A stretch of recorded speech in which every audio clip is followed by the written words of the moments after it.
All right, welcome to Y Space. Hey, y'all. Happy second week of January, third week. Is it only the second? Let me. Well, like Oh two my and a half, goodness, it is. right? Second full week. Yeah, we're still in January, guys. It's been a long time coming. Is all I'm saying. Whew, mercy. A lot has happened in January. Listen, 2025 needs to spread it out, slow down. Yeah, it's been a lot happening for us, a lot happening for the world. Yeah. But I will say here, we got 21 inches of snow. Yeah. How much did you get? We, if you looked real far into the distance, I think there was a couple of flurries that might have come down. Okay, got it. Check. But that's it. Listen, it dropped to 40, and I thought we were goners. Yeah, we're at a balmy 17 right now, so it's getting hot. It drops to like 40, and I instantly assume all pipes are frozen. Everything's going to crap. So, listen. Yeah. I have the cabinet doors open, thinking that that's going to, because then the warm air from the room can go under the cabinets, like under the 40. sink. At 40? Listen, I'm telling you, I panic about everything. It's no joke. Yeah. I mean, we do have our sink dripping in the kitchen, and I can hear it where I'm recording, and it really gets on my nerves. But I feel like it might be more of a plausible issue here. For sure. Just okay, just a second. But I can say I'm grateful that I'm not in California. Oh my gosh. I feel so bad for everyone out there. If you are somehow living under a rock, they have some really bad fires right now. It's still going. And it's still going, only like 9% contained. And I saw today that the winds are expected to pick up this week. They're already in the 90 mile per hour range. Like, my dad used to say that California was going to fall off into the ocean. I don't know why he thought this. I always assumed he meant for an earthquake. I think it could potentially just melt off into the ocean. It's just going to be gone now. Well, we always hear about fires in California. Like every year there's a fire, but I guess there's so much like mountain area that I didn't realize. So it doesn't really destroy that many homes. But these fires seem to be all in the populated areas, like the towns. And then the very wealthy populated area. Yes. And I just wonder too, like, are we hearing more about these because it is where a lot of celebrities live? But I think there's that, but I think it's so many homes. It's a ton of people that aren't celebrities that are losing their homes too. Like so many populated areas. Well, and I know you and I were texting about them this weekend, but like, I think this is kind of a one way that people could kind of wake up to what celebrity really means, because Spencer Pratt and Heidi Montag, they lost their home and his parents lost their home. And I saw where a lot of people were like, yeah, but you're rich and famous. And he was like, we might be famous, but we're not rich. Yeah. I mean, he's been like literally begging people to stream Heidi's album from years ago. And he's like purposely making his TikTok videos in the time range that will monetize. I mean, a lot of these people are living beyond their means. Right. Well, and I think too, like, just because we know someone's name and just because they've been on a few things doesn't mean that they get residuals like Friends. They're not getting these giant paychecks. Yeah, I saw where somebody asked him, like, should we stream The Hills to help y'all get residuals? And he was like, no, we don't get residuals from that. Yeah. So I have seen this campaign on Twitter where people are saying like they wish somebody would give them a reality show as they rebuild. And I think it would be fantastic. I would love it. Yeah, because if you think like these people, not only do they still have to continue paying their mortgage, but now they've also got to pay for at minimum a year of rental property somewhere. Well, and they were some of the ones, and I don't understand the details of all this and how this will shake out either, but they were also some of the what I would call victims of the insurance companies that canceled their insurance like 2 weeks ago. Yeah. Like January 1st, a whole bunch of insurance claims. I just feel like that's probably going to go to the Supreme Court. We're probably going to have some injunctions on that. I thought it was interesting that NFL tonight, when we're recording tonight, the Rams will play the Vikings, which was supposed to happen in SoFi in LA or Inglewood. So they've moved that name to Arizona, but they moved it to the State Farm Stadium, which is the insurance company that did this. Yeah. Not a great look. It makes you did you think about that beforehand? Or was this just like the stadium that offered it and had the most resources quickly available to you? Because it says that even Arizona sent 2 of their private planes to pick up family members, picked up a couple of pets, which was and I know we've been vocal here on the show that we are not big fans of Kelly Stafford, Matt Stafford, the quarterback of the Rams, his wife. But I will say she has taken it on them. They're helping transport as many fans as are interested in going to Arizona to the game. So I thought that was cool. I mean, still not a fan, but that's a good move. I tell you what, it will be interesting to see the long-term effects of the fires, especially with politics in California. We don't typically get into politics. Yeah. But apparently their budget for the fire department was just cut, which, listen, I'm from Texas. I haven't even been to California, and I know we don't cut a budget to a place that often gets fire. No, it'll be interesting to see how all of this shakes out, because I know that the the fire chief, she was the one that came out, and she just basically told the media, Karen Bass, our mayor, cut this. She just called her out by name, and Gavin Newsom. I mean, it'll be very interesting to see how it all shakes out. We love California, and honestly, when we moved to Kansas City, it was one of the top 3 places we were looking at moving. Yeah. And we love Malibu. When we go out there, that's where we stay. And just seeing the footage of going down the PCH, the Pacific Coast Highway, that goes through Malibu up into the canyons, I just can't imagine what it's going to look like now. Because restaurants that we love out there, they're completely gone. And I do wonder some of the celebrities, because it's come out, I don't know what it takes to build a house, but apparently in California, it's even more difficult because of the permits. And then also if you're on the water, there's different things that you have to do there.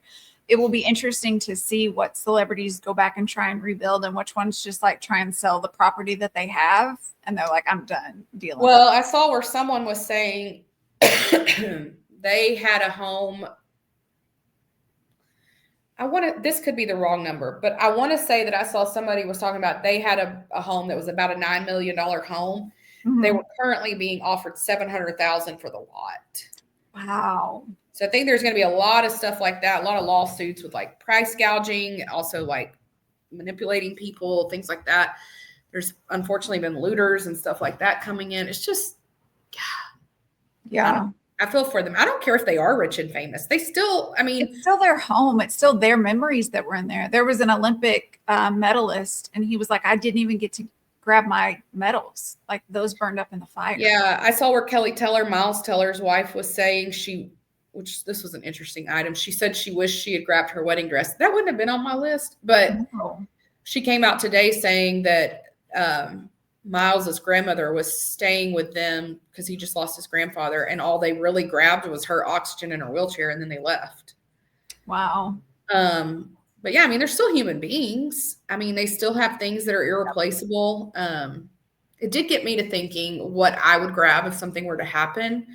And I don't know if because we've moved so much, we're finally just now getting in a house that's actually ours. I didn't really have anything I could think of. I would grab our folder of all our important paperwork, but right. I'm not a sentimental person. I don't keep a lot of stuff. So I was going through and I was there are a couple of pieces of jewelry that I've gotten from my grandmother that have been passed down. My Christmas village that I got from my dad. That was a big thing that I took when he passed. And our, the boys' passports and paperwork, but that's it. I just am not a possessions person, I guess. Maybe my leggings. I need my leggings. Well, I for sure need that. Oh, but it definitely makes you think, because I think in a moment of panic, because in the attic I have plastic totes, one for each boy, and it's got by school year, their yearbook, their school picture, any big thing. I don't even think I would think to grab that if it's you've got 15 minutes to get what you need. Yeah. So, yeah. I don't know. But definitely hoping that they can, and these firefighters, I mean, they're working around the clock in a situation that they can't control. Right. I have terrifying. seen a lot of some of the homes where the people like tried to stay and use their own water sources to, because the houses are catching on fire because the embers from the trees and are blowing and stuff. So if they can stop that, they can protect their house. And then there's some that have pumps from their swimming pool that go, and I'm like, you guys were really thinking ahead. Like, that's genius. Well, I got to say, it's super impressive to see these pilots for these water tankers that like fly into the ocean and grab some water and come right up and go over the mountains. Like, that is impressive. Listen, to know exactly how low you need to get, but then also when you drop it, I can barely park well with a car. And in the wind. Yeah. Like, we obviously know the winds are an issue. Yeah, it's very impressive what they're doing. And I hope it starts helping eventually. So I know. Crazy. Speaking of California, there's been some other news in California. Yeah, so mercy. Yeah. You want to tell us about it? Yeah, so we've had Allison Holker, who was married to Twitch, who was like a dancer, but he was the DJ on Ellen DeGeneres' show. He passed away, was it last year or the year before? I'm not sure. Yeah, not too long ago. Before. Yeah, passed away in a hotel. It was kind of a big deal. Looks like it might have been self-inflicted. That's what it's been ruled. She has come out and is releasing a book. And in this book, she's apparently calling out and alleging that he had a drug addiction that she was not aware of, some other personal details. She has included excerpts from his personal journal that she didn't know about. It had come out around the funeral time also that she had everyone sign NDAs, which his family was not happy about. To the average person, that seemed a little odd. However, she has said, well, that's because I didn't want anybody taking pictures of the casket, which here's the thing. Coming from a very white Southern area, we don't take pictures with caskets. Yeah. However, I'm wondering if it's like a cultural thing, because there have been some individuals that I've been around that in their culture, it's very common for them to pose in front of the casket to post pictures. It's not odd. So maybe that's what she was. Either way, it's very weird. The family has come out and released quite a few statements. Twitch's family has, saying this was not a him problem. This was a you problem. How dare you share his business? Which honestly, like, being in a marriage, that's a very personal relationship. You know things about the other person that no one else in the world knows, nor should they. This was something, if true, was so personal to him, and he was maybe so ashamed of that he didn't even want his own wife to know. And here you are telling his story, his business, and sharing excerpts from not a good look. And I know a lot of people have come out and said it's a money grab. She's just trying to get money, which possibly she is.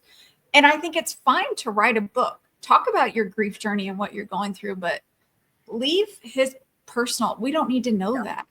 His kids don't need to know that. Yeah. I mean, again, we don't know these people. But it's just a bad look overall. And I think like she would have to be very naive or honestly ignorant to not realize that this was going to go over poorly. And I think that she mistook that society would feel bad for her and accept this. And I think this is really going to backfire on her. Now, though, I will say the point of writing a book, or maybe not the point of writing a book, but especially if this is a money grab, you want more people to read it. I think that will happen now. I think it's very telling, not just the statements his family has made, because, you know, in different situations with marriages, you could have conflicts with your in-laws. Like, that's kind of a common thing. Yeah. So maybe like, okay, that could be excusable. But all of his friends that are coming out, basically like attacking her, even like Andy Lassner, that was the producer on the Ellen show, even him making statements. I think that that's all very telling. And literally the only person coming out supporting her is her 16-year-old daughter. Which, again, not a good look that you let your kid get dragged into this. Well, and honestly, I tell you what, when this all first came out, the first excerpt I saw was where she told the story of the last words that Twitch said to Wesley, her 16-year-old, because she was the last person to see him alive. He had dropped her off at school and then apparently gone to check into this hotel. Those are details that we don't need. We shouldn't know. We shouldn't know. Like, apparently his last words to her were he wished he could be her Superman. We shouldn't know that. No. And while I get that Wesley is supporting Allison right now, I think she's gonna be screwed up in the head even more than she probably already was by some of this. Yes. But yeah, I mean, they're younger children that he shared with Allison. Like, one day they're gonna read this, and like, they're so young. This could be some of the only memories they have of him. I just think, like, when my dad passed away, I was an adult. Yeah. And he didn't have any problems or issues or deep, dark secrets, but there were things that, like, my mom had to deal with that she had shielded all of us kids from, and we were adults. And even when I found out later in life, I was like, man, I wish I would have known, but I wouldn't have been able to process that. And it's not like anything drastic or big, but I'm like, I can't imagine being a teenager or younger and hearing all of these stories and opinions about my dad and then processing it at that age. Like, that, to me, that's the mom's job. If he's gone and things happen, I got to protect my kids. Yeah. Well, and I've seen where Allison came out with another statement basically defending herself and saying, you know, that she really wanted to help other people with this book. I think there were ways to write this book. I think there were ways she could have done this and not put him on Front Street and still helped people. And maybe, like, even have written the book from her perspective. Yes. And not his intimate details. I just think this is a real bad look. Also, the timing is weird. You know, she's dating someone new and has been apparently for a while. It was noted by his friends and family that she changed her name on Instagram within 24 hours. Which is wild to me. Yeah, because, I mean, I just recently lost my mom, and obviously I wouldn't change my name because my name is not hers now anyway. But, like, I wasn't on social media. Like, I had a few things going on. Yeah. That was my first thought would not have been, let me get my name updated. Yeah, that was real weird. And I guess you could argue maybe she has a social media team, but I don't think so. Even at that, I don't think that they would be going to her and be like, do you want us to go ahead and change your name? Do you want us to remove everything about him? Yeah. But to be fair, also, I've never been an Allison fan. I've always thought the vibe was off with her, even way back when they first were a thing and kind of came out. So to her, potentially, maybe this is just her norm. Like, nothing, this is well, and I would say, you know, I was not even really familiar with her. I've always known who Twitch was from the Ellen show and loved and adored him. And really, I only figured out who she was during COVID when they used to do their dances in their house every day. That's how I got introduced to her. That's how I got introduced. Because I don't watch So You Think You Can Dance, so I didn't know her from that. But based on the comments from his friends, I think it's real obvious that she's been problematic for a long time. And so I think maybe the world is just getting a glimpse of that. And I think she probably thought the world loved Twitch so much and hates that their family has gone through this. So they'll, you know, maybe side with her or pay for her book. And I just don't think that, I think people are going to read the book now because of all the hoopla, because it's just like all the speculators that we hate. That's what they do. But yeah, it just feels so icky and wrong. Like, it's just stuff we shouldn't know these things. It's just not right. And I think if maybe she came down, owned it, and said, you know, this is very personal or something, I don't think she's going to come out and say she regrets writing the details, because I don't think that she does. But I guess maybe she's just handled the whole death thing so odd. And obviously, who are we to judge how someone goes through their grief and deals with all of that? It's just, there have been certain things that have raised a red flag that I'm like, that's interesting that that's how you process that, or that was your next step. Or, because I don't know what I would do, but no, a lot of the things she's done, I probably would not have. Well, yeah, I was going to say, I can't imagine what I would do, but I can tell you it would not be to put my husband on Front Street with his private details. Because honestly, I think I would be embarrassed to say I didn't know that stuff. Yeah. Like, I think that puts you in a bad light too. I mean, but I think my biggest thing would have been, it would have been so important for me to protect my husband's legacy. Especially to my young children who may not even really remember him. Yeah. No matter what I found out after the fact, I would have protected his legacy and made sure that my kids only knew that positive side, because what benefit is it to them to know the negative? Yeah. That has no merit on who they are. Yeah. Sad situation all around. For sure. Let's see. In switching gears, we don't really have any Taylor talk this week. The Chiefs obviously have not played, so we've not seen Taylor. Last week, randomly, one day, we were just working, and I sent you a text that Taylor Nation had posted a heart, and that was it. So obviously we knew something was coming. And that day they released, I guess, so if you're not familiar, she released an album called Lover. It came out right after Reputation and before Midnights. There was supposed to be a whole Lover Fest tour. So it wasn't really a tour like she just did. It was like festivals. And there were really only going to be 2, I think, like one in LA and one in Paris. Well, it didn't get to happen because a little thing called COVID happened. Yeah. And so they had to cancel that. But she did do like a live recording of the Lover album in Paris. And it was an album, a vinyl that it's been very hard to get. And so it's a specialty vinyl in that it's the shape of a heart. And so apparently, like I've seen this on social media that like everybody was always like fiending to get it. Nobody could get their hands on it, or they were buying it off eBay for like $800. So your girl, though a big fan, has no ownership of this album. But that day they released 200,000 copies of it in the US, and they were gone within like a couple hours, which is just mind-blowing. Wow. But I did see someone that I felt so bad for this person. Just the day before, this person had gone on eBay and spent $800 to get it. And then they were $43 the very next day on Taylor Nation. Oh, I would have been sick. What do you get your brain around being like, I'll spend $800 on a record? Listen, I'm a huge fan. No. Yowza. So I think that just, further validates. I don't think the steam is going anywhere on Taylor. I think we're good.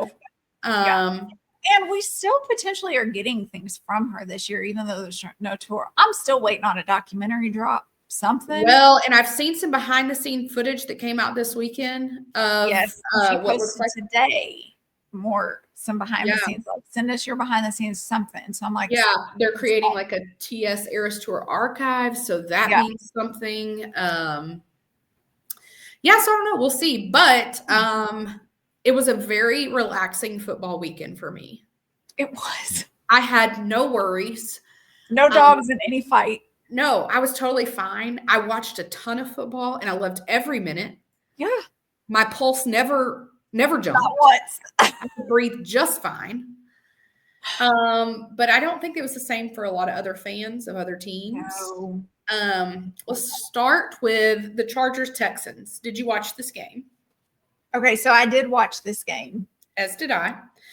The Texans won. Yes. Which shocked me a little. Yeah. And I will say that the defense was lights out. Yeah. Justin Herbert threw more interceptions in this game than he threw all season. Which not a good is Justin Herbert, is he the new Dak and Lamar? Well, now I've always said about Justin, he's my old faithful in fantasy football. Yeah. He never gets anything, but he always scores a lot of points. Now, he obviously would have really cost me a lot of points this weekend with all those interceptions, but he could not have been more off in that game. No. It just was horrendous. And I would say CJ Stroud was back. Yes. He was what I anticipated all season. Yeah. I feel like the Texans offense really came to life in the second half. The first half of the game, I was like, this is really boring. Yeah. Both defenses I felt were locked in from the start, but the offenses were it took them a little bit longer, but Herbert just never seemed to settle in, which shocked me because you're a vet, dude. These big moments should not get you all riled up. I could understand if it's a rookie or it's, a younger player's first time, but I think again, it goes back to coaching. That's true. And I know people love Harbaugh. I know they do. I don't. Yeah. And yes, it's his first season. Did I expect him to? I don't know. Yeah, I fully expected the Chargers to win this game. Wholeheartedly. I did too.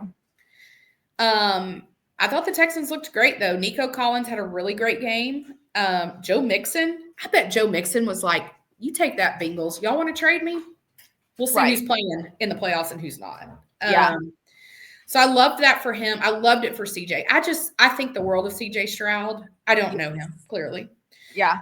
But he just seems like the best kind of role model for kids. And I really, really like him a lot. Yeah. And for this is only his second year in the league. Like Herbert's been in the league 5 years. And I think this was his third time in the playoffs. Yeah.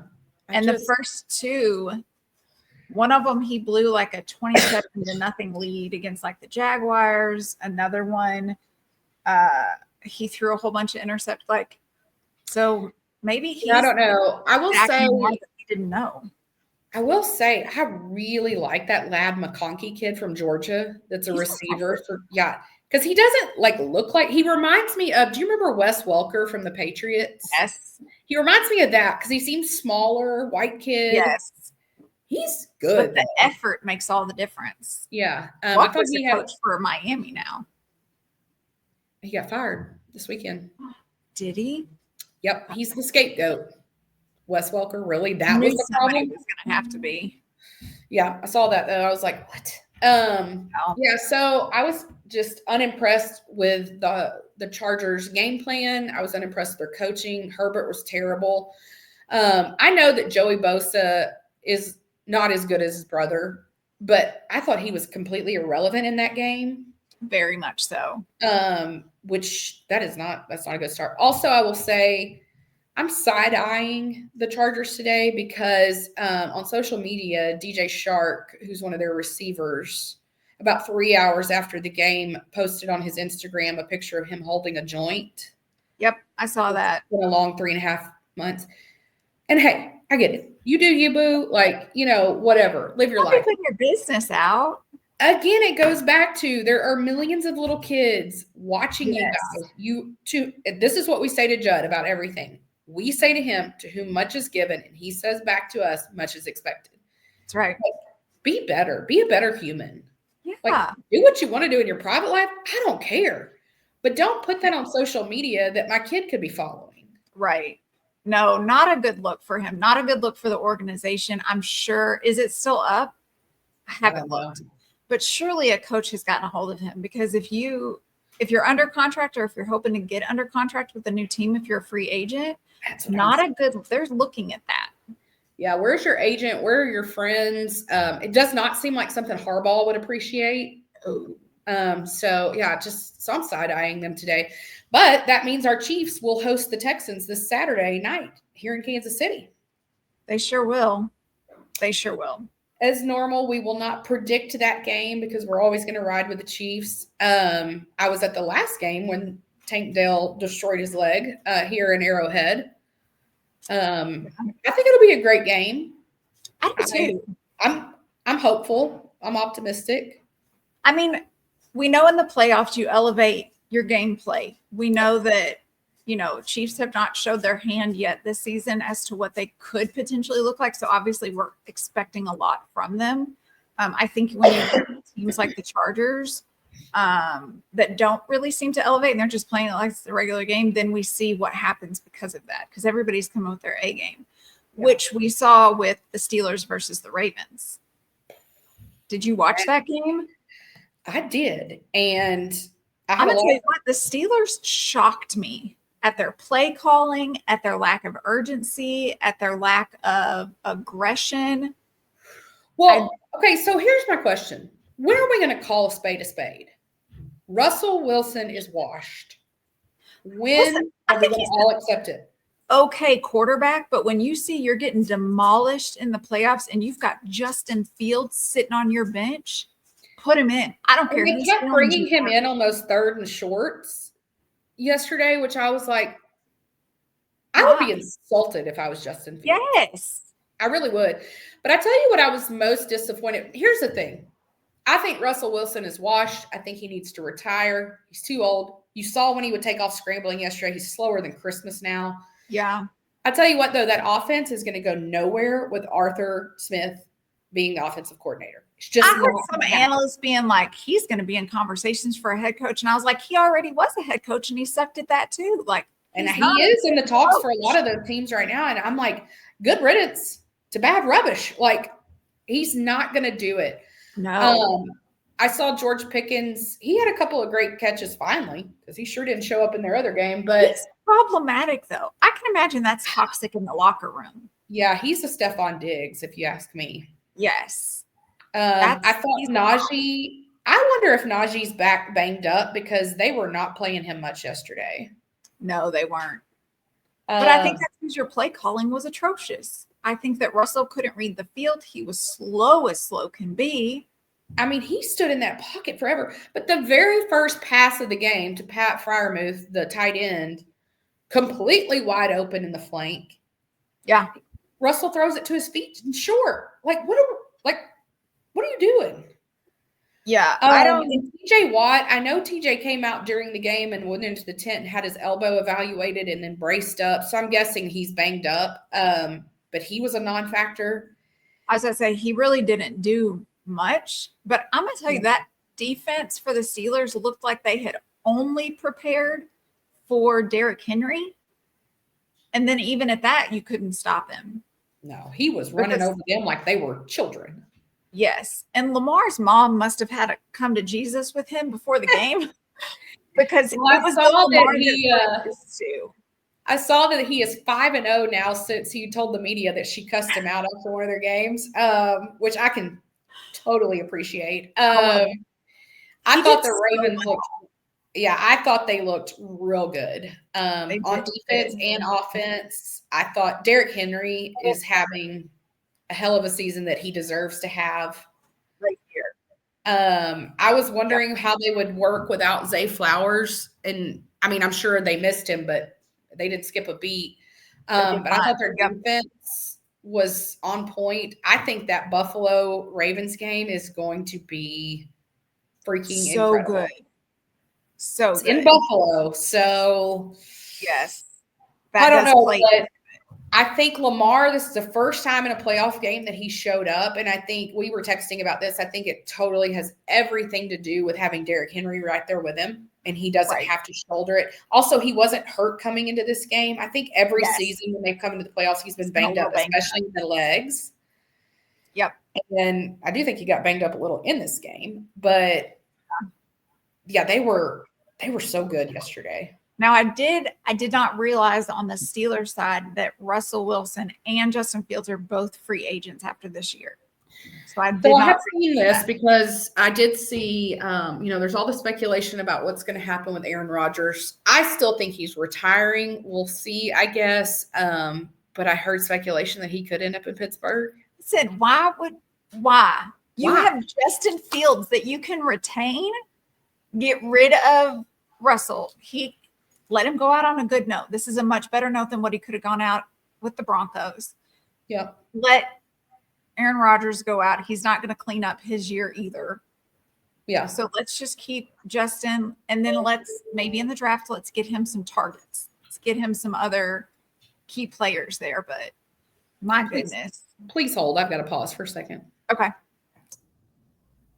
All right. But the Broncos went to Buffalo. They did. Well, allegedly. I mean, there was a game, but it did not appear that the Broncos showed up. It did. Now, I will say Bo Nix seemed very settled. I never once was like, he seems very chaotic. He seems not comfortable. He did seem very settled, which, again, very impressive for a rookie. But the Bills show up as the Bills in the playoffs. Like, there's no beating them. There were a couple things with this. Did you see when the referee went to Josh Allen on the bench? Yes. And apologized for not calling the holding call in the end zone? Oh, I did not hear that that's what the conversation was. Now, if that had happened with Patrick Mahomes, we would never hear the end of it. Yeah. Well, so Josh came out in the post game because somebody asked him about that conversation, and he said that they had missed a call and he apparently got a little too talkative, and they were telling him, we need you not to be so talkative when we're trying to have the conversation and make the call. So apparently there was a little bit of both. Yeah. They were apologizing, but also like Josh was like, they were basically telling me I need to shut up. Yeah. I mean, Josh Allen is Josh Allen, right? So this game went as I expected. I think people were way too optimistic about the Broncos after last week's game against the Chiefs, which I guess people still forget they were playing like our third string. And I will say, like, the Broncos came out very strong in the beginning and made the Bills look kind of weak. But I think that the Bills were trying to see, okay, like, what are we getting? What are we going to have to play against today? Because you never know. Well, and I still think the Bills are probably doing a bit of what the Chiefs have been doing, and I think they're still holding back a little. Yes. Because I think they know they've got potentially two big tests coming up. Right. They know they're going to play the Ravens this coming weekend, and then I think they're obviously hoping to end up playing the Chiefs after that. Well, I mean, I guess they're probably not hoping to play the Chiefs, but essentially that's what's going to happen. We're hoping they do. So I don't know. I mean, Josh Allen's Josh Allen, and you know, Joe Brady as an offensive coordinator, obviously he's getting a lot of calls for jobs. I don't know. I mean, the Ravens and the Bills both look incredibly good. Best news for the Chiefs is we don't have to face both of them. Right. Just one. We would only potentially face one. So I will say, like, the Broncos should be very proud of the season that they had. Bo did a fantastic job. Rookie quarterback coming in, got you to the play. Like, it's still you had a good season. Yeah. I will say I noticed James Cook for the Bills offense. Yeah. I clearly had not paid attention to him at all. We hear a lot about him at our house because Judd had him in fantasy football. Okay. Yeah. He was fun to watch. I enjoyed that. Yeah. No, they look good. I guess we'll see what happens. That game's going to be freaking incredible. What are your thoughts on that game with the Ravens and the Bills in Buffalo? Listen, the Ravens shocked me with how good they were because I did not expect Lamar to come out and play like Lamar. Yeah. When you have that and you have Derrick Henry, I think they are a huge contender for the Bills that truly could take that game. But like you said, I do think that the Bills didn't use everything that they had in the game to try and hold off for the next one coming. So yeah, I don't know. I think it'll be close. I think it'll be a high-scoring game. I'm going to go Ravens, though, which is against my normal theory. You think it'll be a high-scoring game? Well, right when I said that, I thought, well, I don't know. What about the defenses? I think it'll be a close game. I will say. I agree. I'm going to go with Ravens, which is not what I normally do. Normally, I'm always a home team person. And it's hard to bet against Josh Allen, but Lamar and Derek and Zay Flowers will be back. Mark Andrews, right. I did also in my notes, I've picked the Ravens because if they come out and play the way that they did this weekend, I don't know that the Bills defense can stop them. I don't either. So, now if the Chiefs do make it to the AFC Championship, who would you rather play, the Bills or the Ravens? The Bills. We're just more used to playing them in those games. The Ravens were not. And I'm pretty sure the last time we played the Ravens was back in September, maybe. Yeah. So just for familiarity reasons in a big playoff game, I would prefer that they play the Bills. Yeah, I think so too. I just don't think the Bills have the weapons that the Ravens have. No. They have weapons, but not like James Cook is a great running back, but he's not Derrick Henry. Right. No. No. And they really don't have a wide receiver one. I mean, Amari Cooper has been that, but I mean, yeah. I don't see that. I think it's going to be a really good game. It could shock me, but I'm edging Ravens on that one. Yeah. We'll see. The other game that was really, really good. Well, actually, the next two are really good. Packers versus the Eagles. The Eagles took it. Yeah. One of the things I loved, because I have been very critical of Jalen Hurts, there was a play when Saquon was kind of getting bullied by the Packers. Like the play was over and they were still kind of shoving him. And Jalen, wee little Jalen, compared to the lineman, he ran up and got in the middle of it. And I loved to see it. Love it. I love when a quarterback goes and protects his players because those players are always protecting him.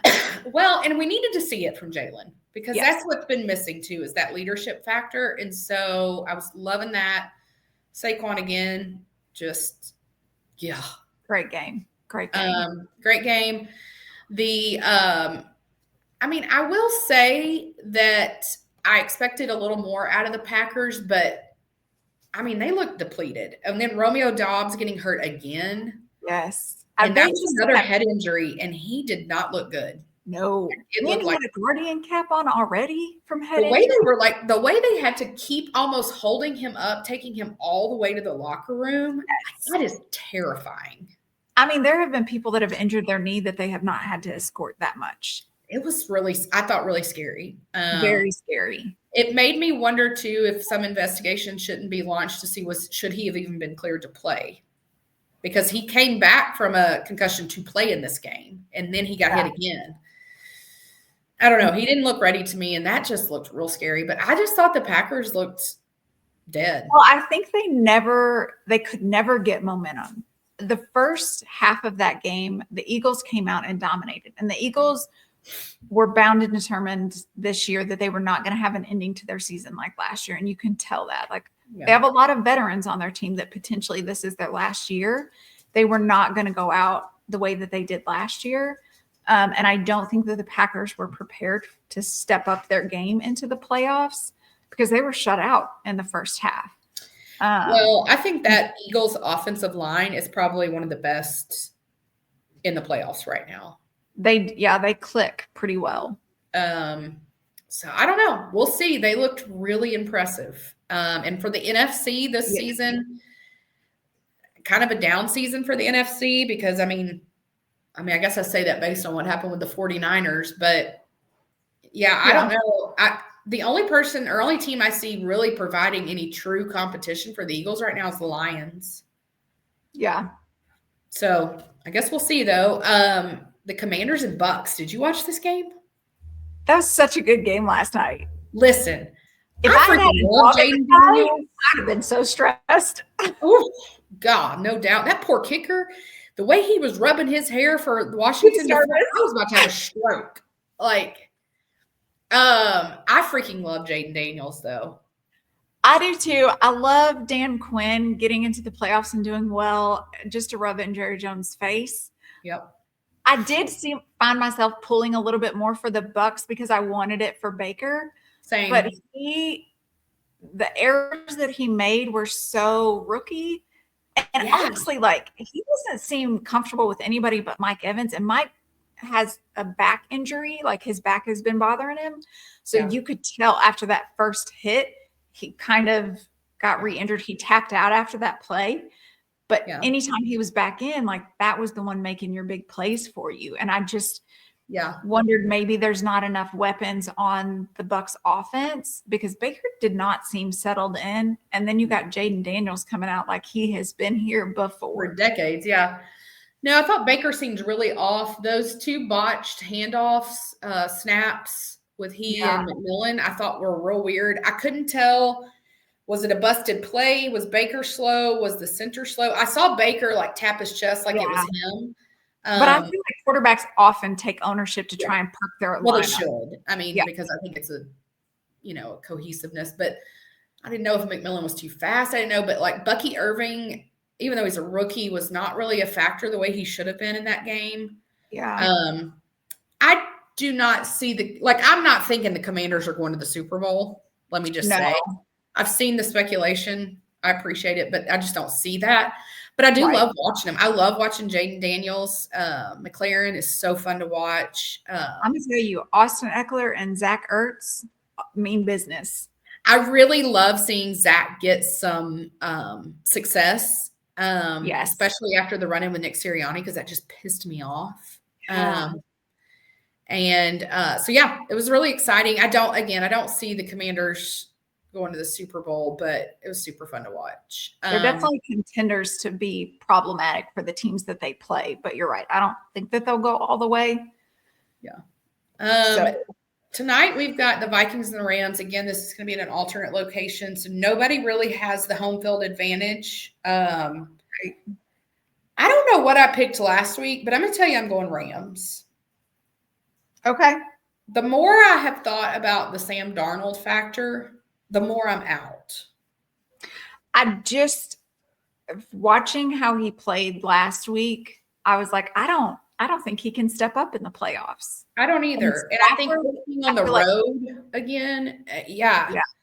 Stafford plays with weapons around him because, obviously you have Justin Jefferson. He's the best wide receiver in the NFL. You also have Jordan Addison. At running back, you got Aaron Jones. Like, you've got weapons. Right. He's the problem. Yeah. Unless we see a massive change. Matthew Stafford, again, we feel how we feel about Kelly, but, he's been here before. He's done this. He's got a hell of an arm. Well, and he's also one of those quarterbacks that he is going to make a play. He's going to extend a play. He's going to put his body into a play. He's putting it all. He's stupid with the ball. Yes. Yeah. I think it'll be a good game, but I agree. I think the Rams have that advantage. Yeah. So the Lions and the Chiefs obviously had bye weeks, which was glorious. So this next weekend, we've got the Texans coming to Kansas City. We've got the Ravens going to Baltimore. Commanders are going to Detroit, which, man, you hate to have that looming over your head.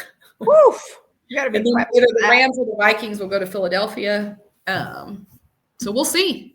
It is getting so close and the scary part of the season now. It is. I'm glad that whoever the Eagles play next, it'll be home. Mm-hmm. I want to see them be successful this year, just because there are a couple of players. I think it's their last year, and I just want them to get, some of that. It still makes me sad that Jason retired because I hate how he had to go out. Yeah. But here we are. No fantasy football to talk about because that's over. Thank goodness. But we have had a lot happening in the coaching carousel in the NFL, even though the playoffs are not done, which, by the way, I hate that they can do all this interviewing before the playoffs end. Right? I feel like we got to put some parameters. Every time I see one of the Chiefs coaches is interviewing, I'm like, can you get in the meeting rooms? We don't have time for this. Right. What are we after? Sit down. We ain't got time for this. Matt Nagy, go ahead. I don't care. But yeah. You can schedule an interview. Yeah, you're fine with it. So we got the Bears, the Jaguars, the Raiders, the Patriots. It sounds like, is it official? Is that official yet to New England? Everything coming out has basically stated that it's official. I don't know that the team or Vrabel himself have made a statement yet, though. Okay. We were seeing rumors this weekend about how Deion Sanders might be in the talks for the Raiders job. I've seen since then that they're saying they have no interest. Right. Who knows really with the rumors how that goes. The Saints, the Jets. I did see the Jets have said, Rex Ryan, you are not it.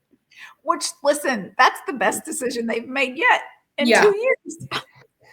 Yeah, and then some other the Titans fired their GM, which was a smart move. The Seahawks got rid of their offensive coordinator. I don't really know on that one. The Bengals firing their defensive coordinator, I thought was a bad move. He's real good. You had one player. Well, yeah. I don't know. I thought that was a good move for them. We had to do something, and we're not trying to rock the boat on offense right now. So, and then the Browns firing their offensive coordinator. So a lot of jobs open. I definitely think we will see some changes with the Chiefs. I think someone will leave. Yeah. Praying it's not Spags. I really think it'll be Nagy before Spags. Not that Spags wouldn't get the offers. Yeah. I just want I him think to he's stay. real content. Yeah. Now, I did see the Raiders, because they have fired their head coach and their GM. In 2025, they will be paying for 4 coaches and 3 GMs. What are we doing, you guys? And we suck. Like, yeah. All of your money. I can't even fathom how much money. So they're going to be paying for their new coach. They're still going to be paying Antonio Pierce. They're still paying Josh McDaniels. They're still paying John Gruden. Yeah. What are we doing? And then you've got your 2 GMs and then your new GM that you're paying. Like at some point, whoever's making these decisions, shouldn't we be like Mark Davis? This guy is terrible. His father, Al Davis, was phenomenal at running a football team. Again, does not mean that translates to you, sir. Clearly, you can't be trusted with your hair looking the way it does. Listen, does he have no one in his corner that's like, that's not the vibe, dude? I don't know. And I've seen where they keep saying Brady's going to be a big part of the interviewing process and the draft process because he's now a minority stake owner, which, okay, great. Maybe that will help. Who knows? I don't know. I mean, I would assume at some point, too, we've got some budgetary constraints. Right. I mean, because we're paying so many people. It really kind of looks like Max Crosby could leave. The way he's talking makes me think. I think he would love to go to the Chiefs, which is wild. Oh, I do too. I think he would love it. I don't know that he will. I've got a bad feeling he's going to go to the Bengals. Maybe. I've seen where he wants to go to the Lions, which I could see, but he strikes me as somebody that really wants to be the center of attention. And yeah, I don't know. Maybe under a coach like Dan Campbell, he'll get that team mentality back instead of the me mentality. Yeah, I don't know. Yeah, I guess we'll see. It is going to be a very interesting offseason. It's also going to be interesting to see what the Browns do at quarterback. It appears Deshaun has ruptured his Achilles again.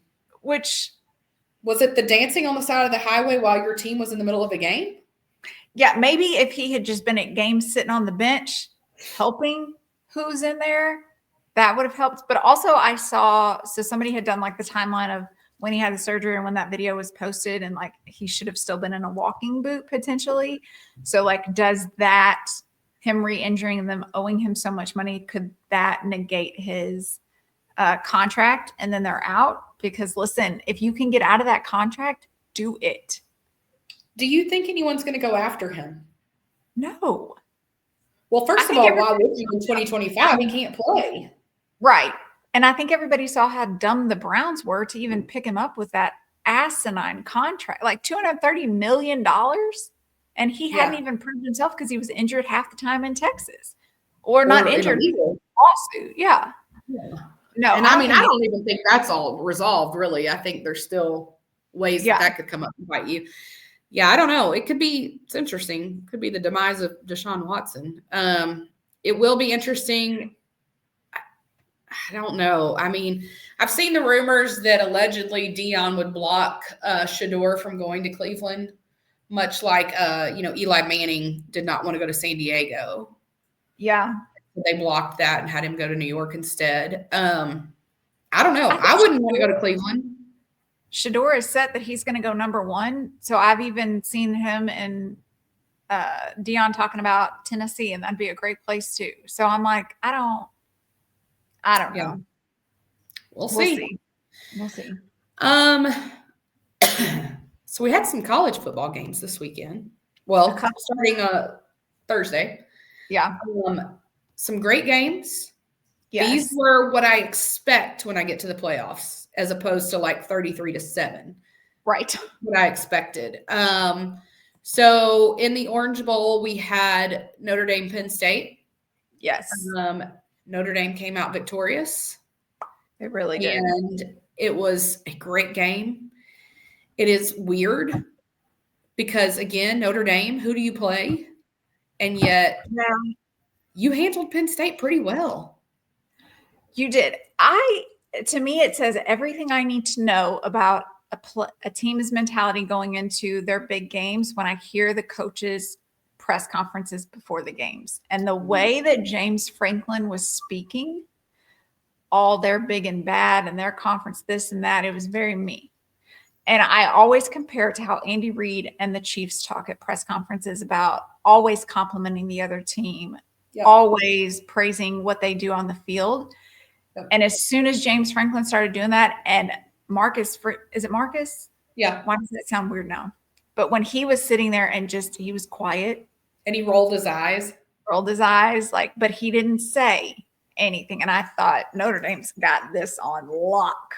Yeah. They seemed like a very tight team, very close. I, again, couldn't love Riley Leonard more. Again, this kid is not going to play in the NFL. It's not going to happen. But he's so fun to watch. And the leadership at his age that he has, so impressive. So impressive. I love that kid. So, yeah, I mean, I hate to say it, but I'm a big fan. And I am definitely pulling for them in the national championship. They will be playing Ohio State, who defeated Texas. That was a great game, too. I thought Quinn Ewers was awful in this game. Horrendous. I do not understand for the life of me why Sark did not pull him and put Arch in. But are you concerned about people's feelings? When you see that your starter is struggling and cannot step up to the moment, and you've got a fantastic backup quarterback, why did we not switch him in? You put him in for like 1 or 2 plays when you needed him to use his legs. Yeah. Keep him in. No, it was bad all around. And I wondered going into this, was it going to get in Quinn's head playing against his old team? Because he used to be at Ohio State. Yeah. I didn't know. He was literally terrible. He has now officially declared for the draft, which we have seen you could change your mind when Carson Beck did. Right. I thought that game was terrible for scouts to see of him. Yes. Listen, if I was Quinn Ewers and I knew I was going to declare for the draft, I think I'd have given it a couple of days. And just, let's not say it right now. That was horrendous. I was so disappointed because I freaking hate Ohio State. I mean, I hate Texas too. I was disappointed in Sark's play calling. I thought it was terrible. What are you doing? This goal line play calling. I was like, what? When you're throwing laterals? What are we doing? Yeah. No. The game was pretty much solidified when Quinn's former roommate Jack Sawyer stripped it and ran it all the way down the field, which I was like, well, that's poetic. I mean, yeah. I love when the defense gets a touchdown and you get them in the press and they're always talking about how they were sucking wind and like running out of steam. Gas was running out, yeah. Yeah. Because he was like, I was glad that my guys were right behind me. He said, because I didn't think I could make it all the way down there. Yeah. I liked that kid. I thought he was pretty cool. I hate Ohio State and I hate Ryan Day. Yeah. There's a lot of players on Ohio State that I am really enjoying watching. And I think that they have a very cohesive team this year. They seem very close. Yeah. But yeah, Ryan Day, I do wonder if Ohio State is going to be the Notre Dame where it's like we collectively all hated Notre Dame, but really it was Brian Kelly that we hated. Yep. So like, is it Ohio State that we hate or is it Ryan Day? Yeah, it definitely could be. We'll see. Who are you going with in this national championship? I'm going Notre Dame. I think Riley will step up. I think that they want this. I think they know they have a lot that they want to prove. Like we're just as good no matter if we're not in a conference. So I'm going. I'm a big Marcus Freeman fan. I just really like that guy. And I think it's fun that he played at Ohio State. So I think it's fun that he's playing his alma mater. I'm going Notre Dame too, which is weird. I know. Weird feeling, but here we had to pick one of them. So exactly. And you don't want me to go the Ohio State. No. I just can't do that. Oh man. Any other football news? We did hear that Nick Saban is going to be inducted into the College Football Hall of Fame, which I think even if you don't like Alabama, I think you realize that's well deserved. Oh yeah. I was actually kind of surprised it hadn't already happened. I was like, oh. Yeah. And then obviously Carson Beck had declared for the draft, was leaving Georgia. Now he is no longer leaving and he's transferred to Miami, which is where his girlfriend plays basketball. He's also going to be the highest paid college quarterback or college player in history. Yeah. Listen, I think it's a great move for him. I know some people think it's ridiculous. Why are you Yeah, calling him? Like, guys, he's getting paid a whole bunch more money than he would get paid in the NFL. Who cares if that's where his girlfriend goes? Good on you. Make that decision, sir. I think it's smart.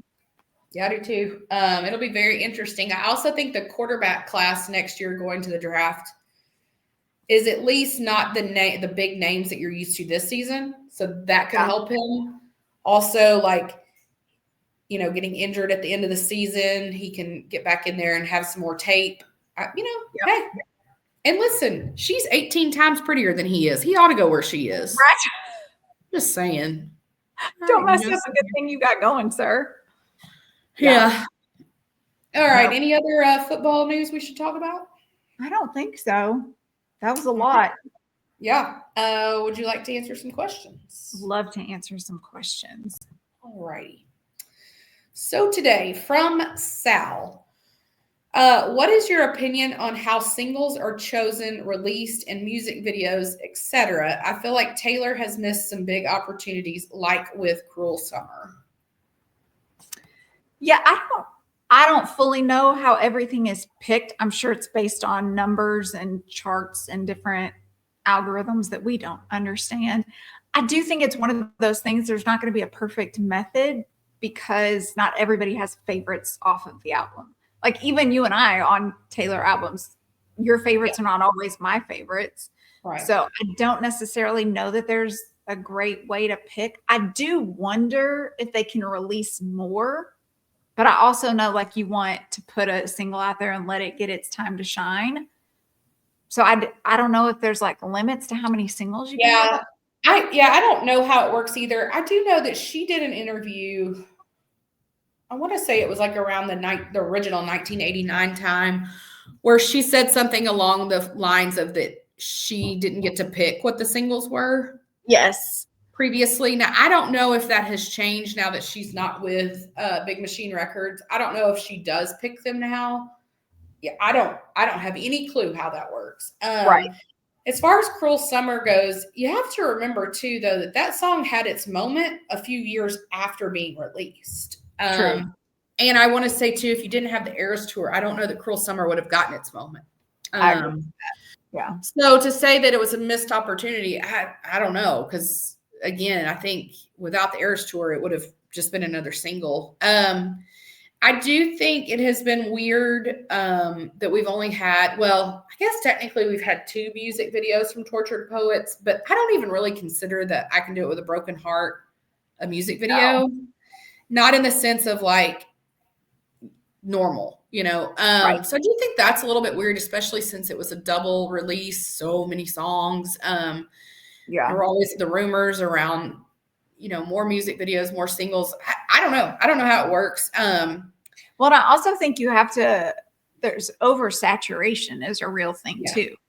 She had so many songs on that album and she's on tour and she's at NFL games. Like there's only so much she can put out because then stuff starts to get buried and then you lose it. So, well, and also like to say she's had some big missed opportunities. I mean, that's kind of a bold statement too, because I mean, I feel like she's doing okay.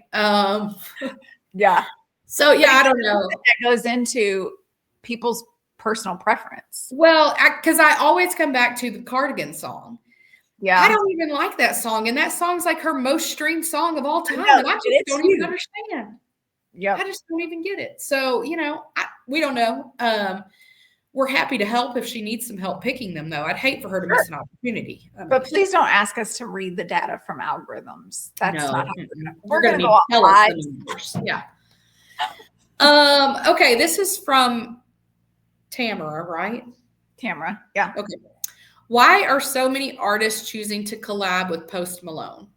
Well, first, Tamara, why would you not? I mean, why miss a big opportunity? Yeah, again, we're trying not to miss the opportunity here. I think it's one of those things that artists see how genuine he is, but also how talented he is. Yeah. But I think the main thing when you collab with him, he overarches so many different genres and can do a whole bunch of everything. So he's the perfect person to be. It's kind of like Kelly Clarkson. You could put him on any song Yeah. Not only are they going to sound great, they're going to make the song even better, but they're going to sell it. So I think that artists are realizing, hey, I need like a jump in my career. Not so much Taylor. I think she just did it because why not? That's fun. And he's a friend. But I think all these other artists are like, I'm not going to miss an opportunity, especially if Post is like, yeah, I'll do something with you. Why turn that down? I would agree. I think with him too, I think it's the lack of ego that attracts a lot of these people, especially like Beyonce and Taylor, because everybody and their dog wants to record something with them, and they probably get pitched multiple times a day. But then you got a guy like Post who's never going to come in like hotty toddy, Yeah. So I think that's got to be appealing. But yeah, I think it's totally what you said, the fact that he spans so many genres and demographics. Because if you think about it, like, I don't think it's weird that he collabed with Taylor. I think it kind of makes sense. Right. But I do think it's weird he collabed with Beyonce. But I think that was a strategic move on her part to know that, hey, he can span this and he can still be a little more my style. Right. Well, and also from a personal perspective for him going and collabing on a song doesn't require near as much work to put out an entire album. So he can go make some money while he's got a young daughter at home and maybe, give himself a little bit of a break. I don't know if that's why he did it. I'm sure that plays into it. I will say that this past week we got footage of him playing golf in, was it Abu Dhabi? I don't remember where he was. It's the first time I've ever seen his fiance. She's gorgeous. Was not what I expected at all. But yeah, I don't guess I've ever seen her before.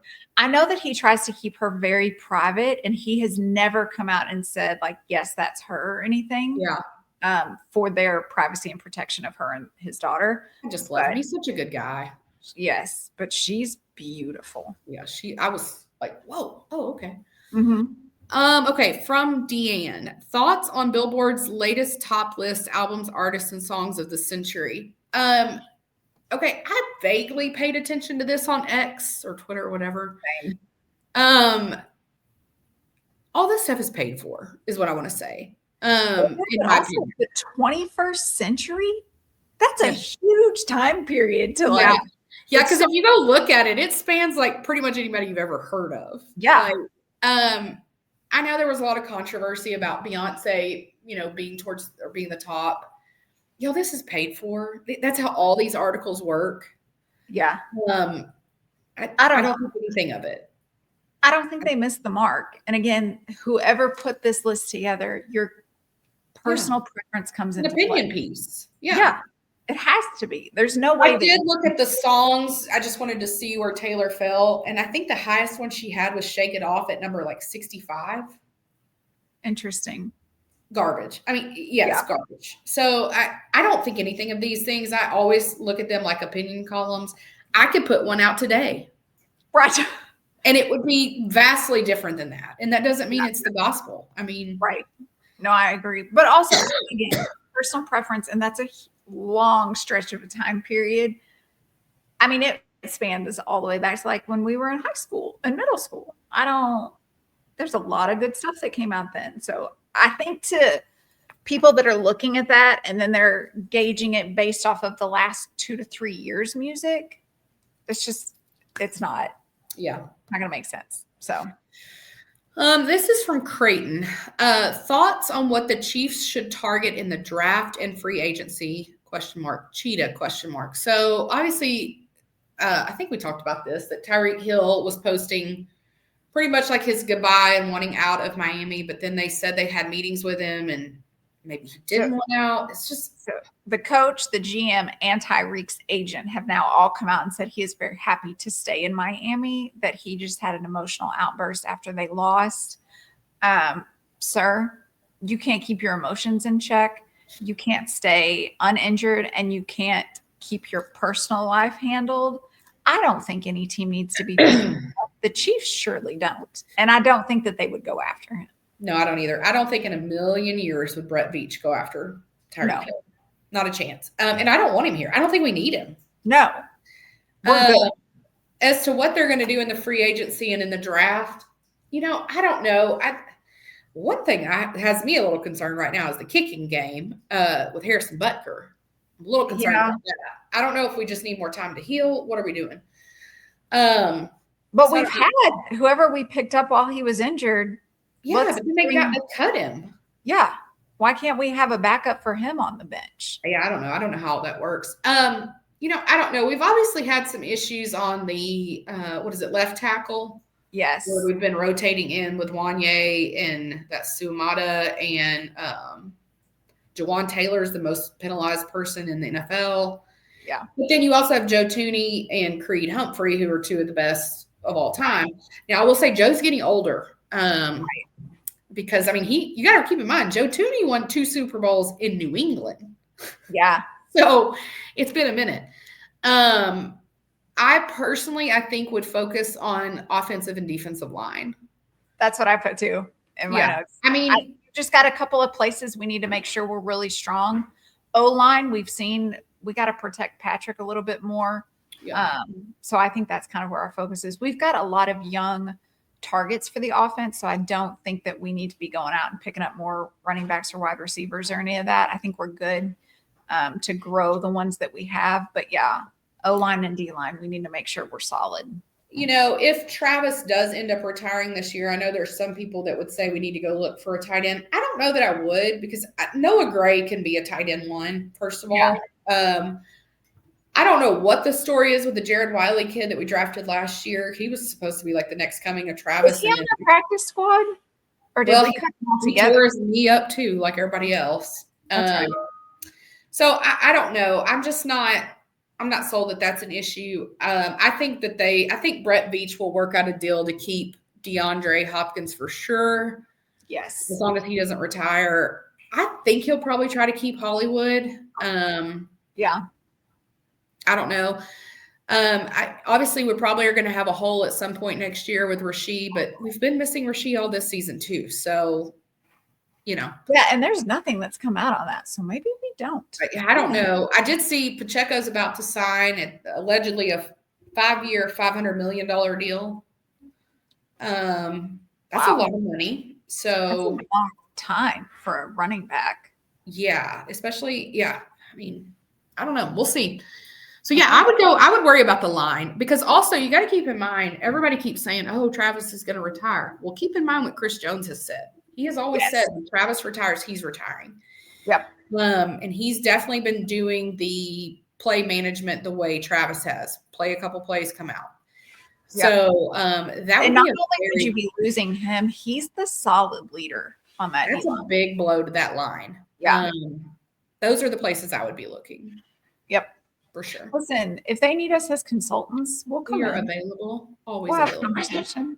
Yeah. I'm sure they would love for us to come in on vibes. Sure.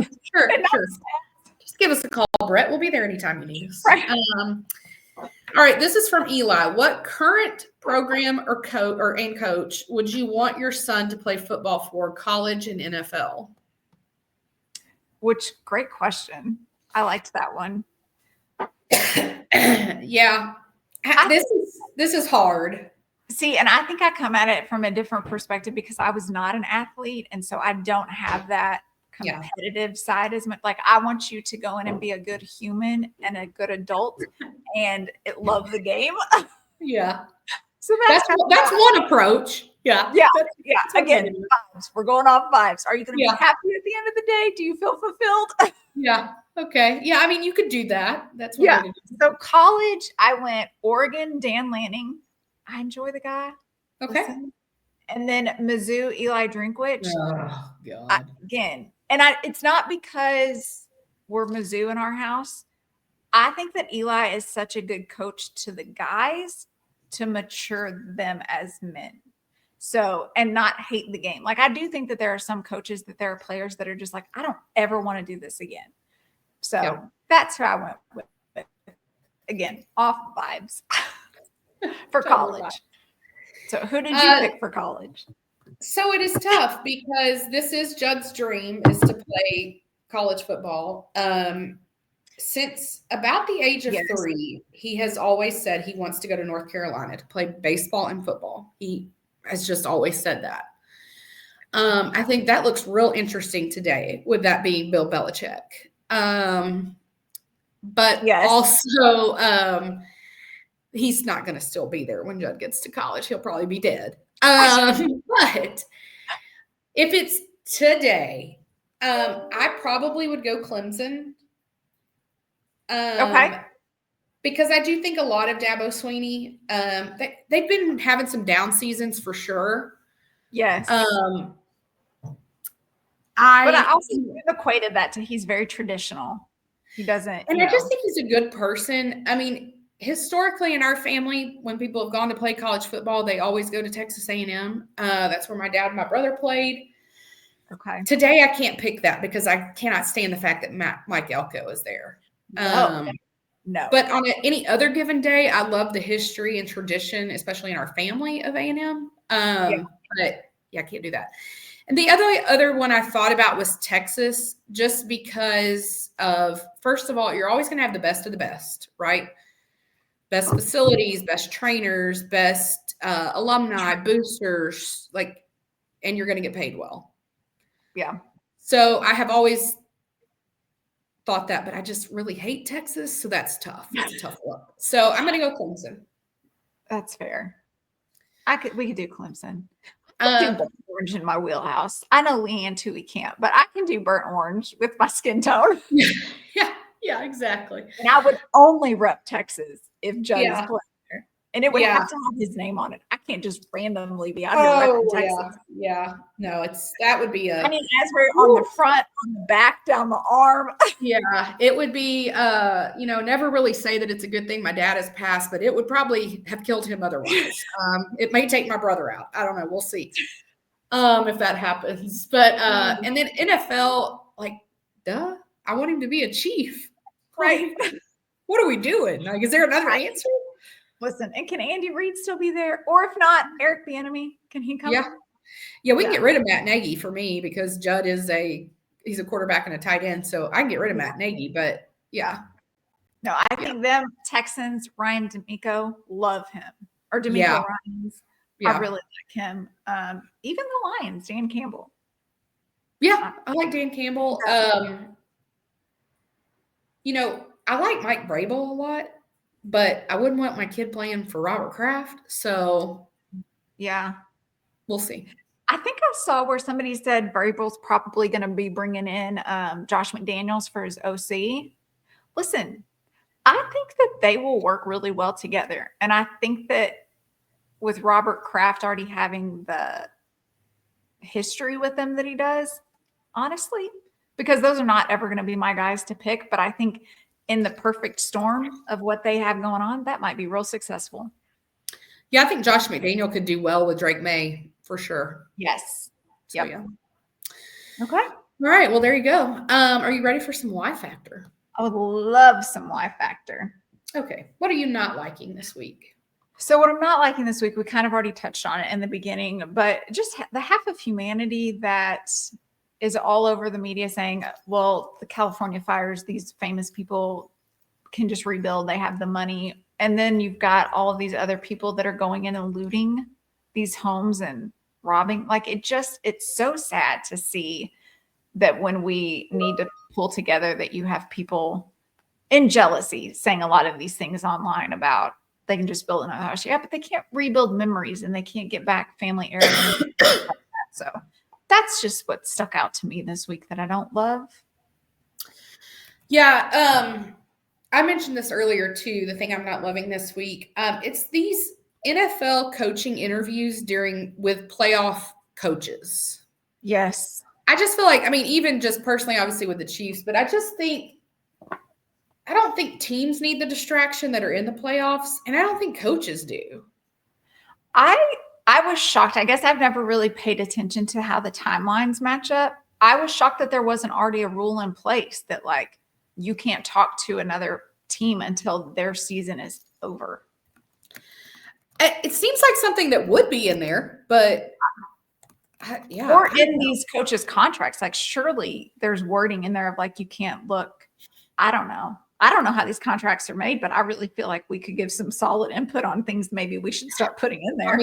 Just think of all the things the NFL could do with us. Right? It's a lot. And you wouldn't have to pay us a ton. We're not asking for bukus. No. A small salary and some season tickets. I don't even need $1 million. No. We're still talking in low six figures here, guys. Yeah. Yeah. We'll put our phone numbers in the chat. I mean, okay. What are you liking this week? So I have two. Okay. One of them you mentioned earlier, which is Heidi and Spencer on TikTok. Yep. Listen, I watched some of the Hills here and there, but I wasn't like a regular viewer of that show. But obviously their characters were not well liked because of how they made them be on the show. And Heidi and Spencer were ones that fully went into character because they were getting paid for it. They were smart business people before we realized they were smart business people. Right. But on TikTok this week and last week, he is coming on and he is posting so many videos. He's like, I got to get these over a minute to monetize. He's pushing Heidi's music. He's got Pratt Daddy. She's the #1 pop album in the world right now on Apple. It's been insane. And listen, I respect the hustle and what he is doing for his family because again, this is how he makes his money, guys. Like, yeah, they just lost everything. And even he was saying the house that they're staying in right now, they were only fortunate to get it because his dad had it as a rental property. They're renting it from his dad. Yeah. And so I appreciate the hustle. I appreciate how honest and real that they both are, especially Heidi. Like she was at TJ Maxx or Marshall's or something shopping for some clothes the other day because she was like, I have 2 pairs of jeans and 3 shirts. Like, I don't know. I just have really thoroughly enjoyed them. But yeah, I did watch a lot of the Hills and Laguna Beach, and I was definitely always Team Lauren in the Lauren Heidi drama. But, I've had a lot of respect for Spencer. He's in the Kardashian world because he's good friends with Brody Jenner. Yes. Obviously, I mean, they're not as connected now that all that has happened, but he's still always ride or die for Taylor. So I've always, kind of liked that about him. He's the they played a role on that show. And of course, at the time when the show was out, I didn't realize that, I just thought he was nefarious. We thought it was actually reality. Yeah. Little did we know. So yeah, that's a good one. Okay. I've got 2 for you as well. Wait, you said you had 2. That was one. So I've got another one. Oh yeah. Tell me your other one. Sorry. So obviously it's winter and I am on like I didn't know it was winter there, but okay. It's winter here. Okay. But I'm always on my skincare, like trying to figure out, I don't want 15 products and I don't want them to cost a lot of money. So that's I'm never going to push that. But I did get a new product that's called Watermelon Dew All Over Serum. I think it's supposed to be a dupe for a product called Glow Recipe. I'm not sure. And it's probably more expensive. I don't do that.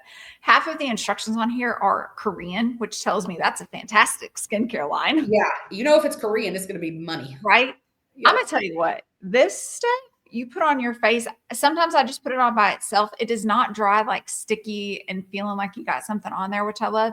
But also I've mixed it in with the Vanny Cream moisturizer that I've talked about before that's really thick at night. And I'll mix the 2 together so that it goes on a little bit easier. This stuff dries in your skin and actually feels like your skin kind of took a drink of water. Fantastic for the winter. Does it smell like watermelons? It does smell like watermelon. You put it on. It does not leave a lasting smell on your face though. Okay. So love, love, love this. I have used it. I use it in the morning and I use it at night. It's amazing. And I got it off Amazon. There you have it. Okay. So, I like it. I've got 2. I've got a TV show and a song. Okay. Did you watch the TV show on TV or on TikTok? I watched this on Netflix. Look at you. I was getting wild. I will actually say Aaron and I, we completely binged this show and another show, 2 shows, and we're halfway done with a 3rd show. Mandy. I don't even know what's happening. I don't know who you are anymore. So this one is not something I would have ever picked. This was something Aaron really wanted us to binge together. It's called Supacell, like Supacell. Okay. I have not heard of this. Okay. This is on Netflix and it's a group of like normal people in South London and they suddenly all develop these superpowers. And the only like connection so season 1 is completed.